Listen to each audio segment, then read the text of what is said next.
బతుకమ్మ పండుగ సందర్భంగా ఆడబిడ్డలకు కేసీఆర్ శుభాకాంక్షలు తెలిపారు. తెలంగాణ అస్తిత్వానికి, సాంస్కృతిక జీవనానికి ప్రతీక బతుకమ్మ పండుగ సందర్భంగా బీఆర్ఎస్ అధినేత మాజీ ముఖ్యమంత్రి కేసీఆర్ రాష్ట్ర ప్రజలకు శుభాకాంక్షలు తెలిపారు.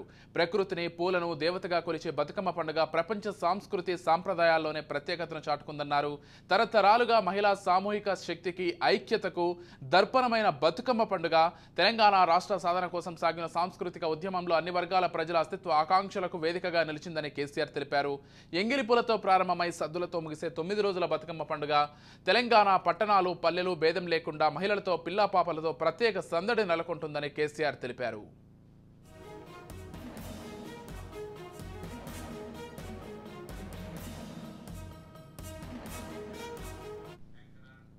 బతుకమ్మ పండుగ విశిష్టతను, ప్రాశస్త్యాన్ని గుర్తించిన నాటి బీఆర్ఎస్ ప్రభుత్వం బతుకమ్మను రాష్ట్ర పండుగగా ప్రకటించిందని తెలిపారు. మహిళల ప్రత్యేక పండుగ గుర్తించి బతుకమ్మ సందర్భంగా ప్రత్యేక కానుకలను అందజేసిన విషయాన్ని కేసీఆర్ గుర్తు చేసుకున్నారు. 9 రోజుల పాటు బతుకమ్మ పండుగను ఆటపాటలతో, ఆనందోత్సాహాల నడుమ జరుపుకోవాలని తెలంగాణ ఆడబిడ్డలను కేసీఆర్ కోరారు. రాష్ట్ర ప్రజల జీవితాల్లో ప్రకృతి మాత బతుకమ్మ వెలుగులు నింపాలని ప్రార్థించారు.